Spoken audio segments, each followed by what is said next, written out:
Hi, Papa Gear here. I'm going to show you how to install a 2012 seat conversion for the Corvette. This is for the C6 model. I installed this on a 2005 C6 Corvette. My seat conversion kit that I purchased came from leatherseats.com.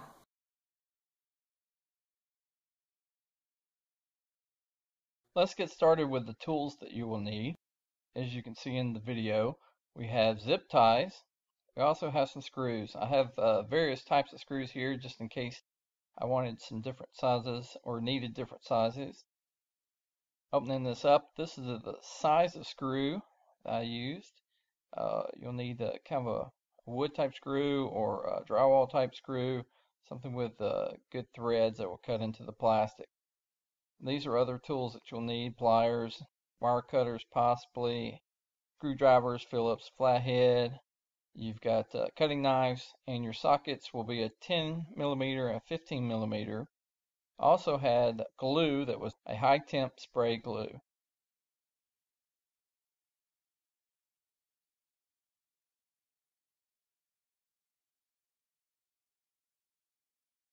As we go into the car, I'm going to remove the floor mat in the front.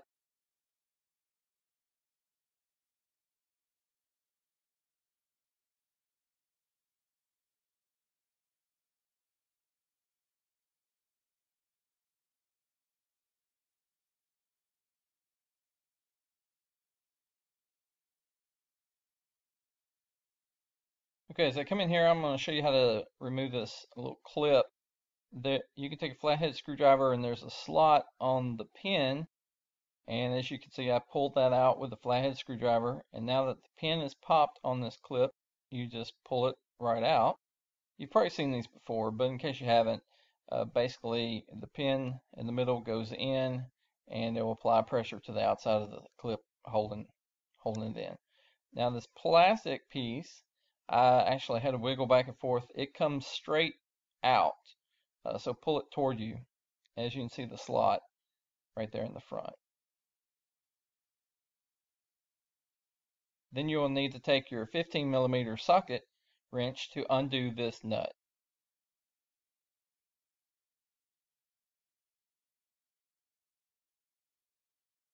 You actually have 4 nuts, 2 in the front for the frame and 2 in the back. On the front are the 2 plastic clips and plastic covers that you'll need to remove. In the back, there are no plastic covers to be removed.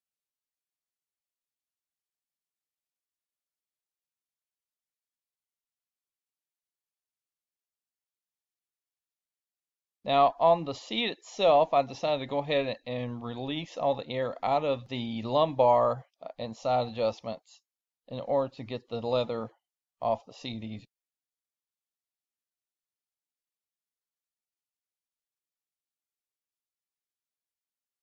You can see in the back there are 2 more nuts that I had mentioned, and you'll just need to take those out. After you do this, this is when you want to take your 10mm socket and disconnect the negative terminal from your battery. This is just a safety precaution so you don't have airbags if your seats have side airbags in them deploying on you.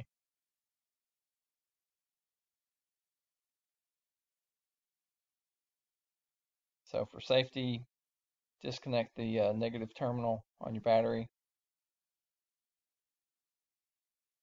And I used a foam plastic piece that I had laying around to cover my threshold of my car so I wouldn't scratch it up with the metal brackets, because at this point I want to remove the nut off the seat belt holder.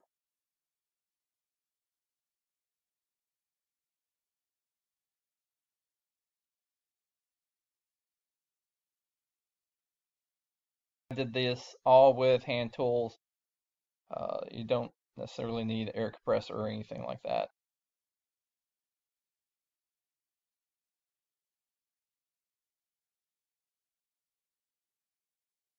These are the plugs that actually I had to unclip.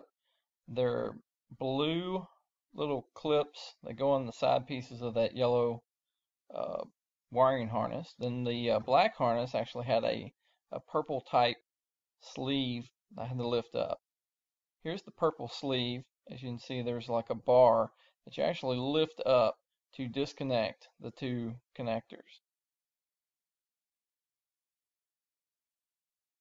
On the yellow connector, you can see where those blue pins actually go in on the sides to kind of hold that connector together. But those are the only two connectors.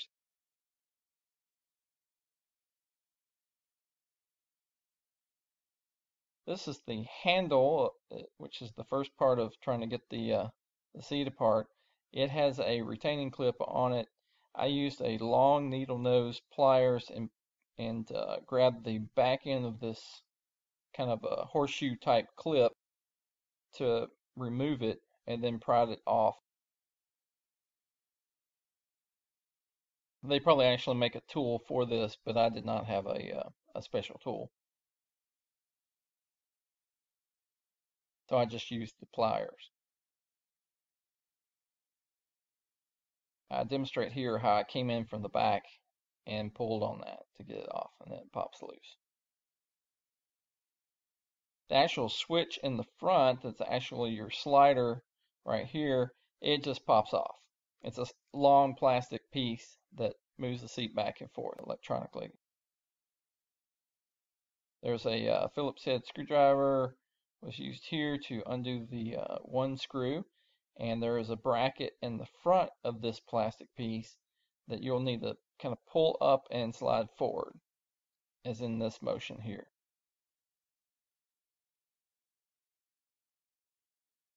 There are 3 more Phillips head screws that need to be taken off the metal bracket. Then you can go ahead and start disconnecting the controls for the seat itself, the wiring plugs for those.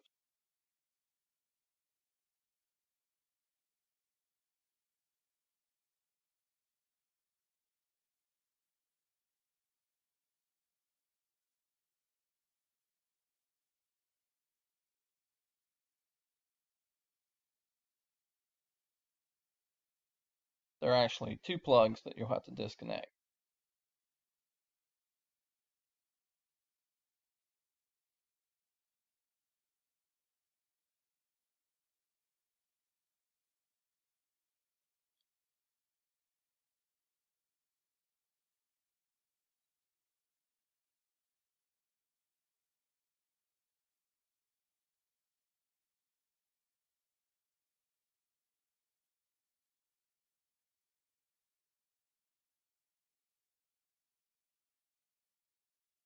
Now I went ahead and started work on the center piece of the seat to remove it, and I lifted up, which it has 2 bars in the back that have 2 retaining plastic clips that hold in, and I popped it loose to get it out of there. There is a wiring connector as well if you have heated seats. If you do not have heated seats, you will not have any wiring connector for this piece. So to get all the wiring connection loose and to get the middle piece loose, I started to unzip the back of the seat and start working a little bit on taking the bottom part of the seat loose as well. Here are 2 retaining clips here. Now that's actually attached to that middle piece of the seat, that middle piece leather.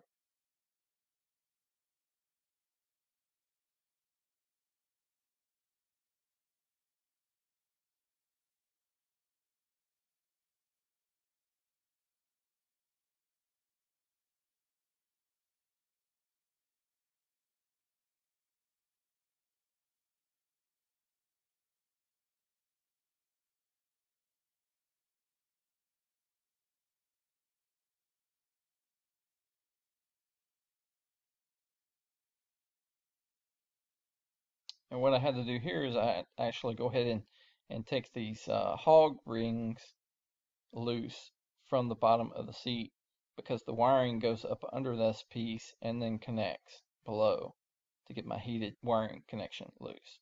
I did not have a special tool for these hog rings. I just used pliers to pull them loose, took them out. Didn't actually reuse them in this case. I used another method, which you'll see later.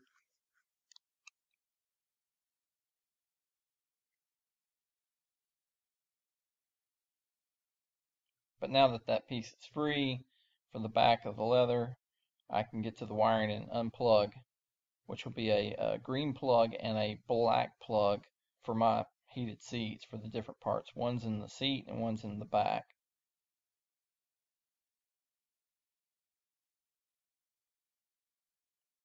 There's also a tie string that actually draw ties the bottom of the seat together.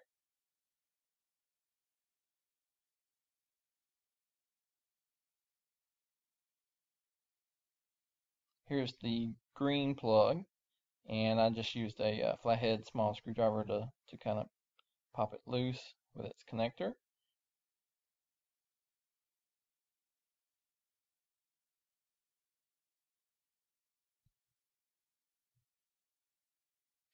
This allowed me to remove the center leather piece and foam from the chair.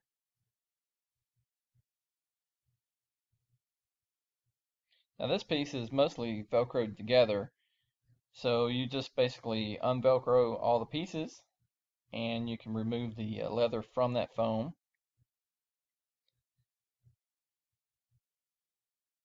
Now if you do not have heated seats, you won't need to do this process at all. You can just set this piece aside. But I need to take it apart so I could actually take the heated seat material off of the foam to transfer it onto the new foam.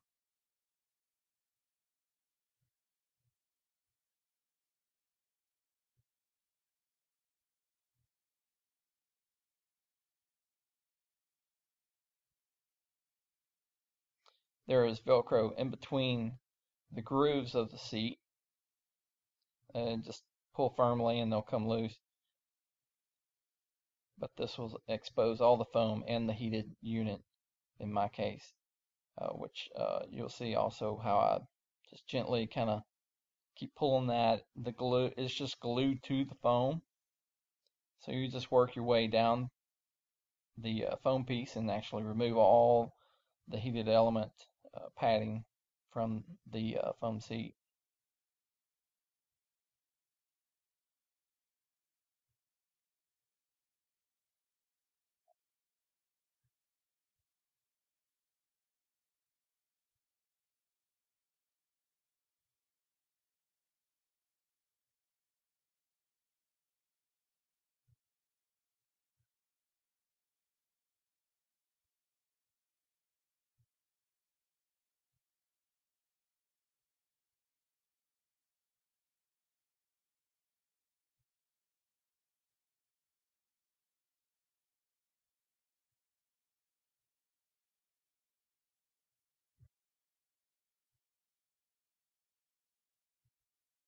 Now we're going to use our upholstery high temp spray glue. You'll just spray that on the foam and you'll just attach the heated element that you just removed from the foam onto this piece. Remember, the wiring is on the bottom.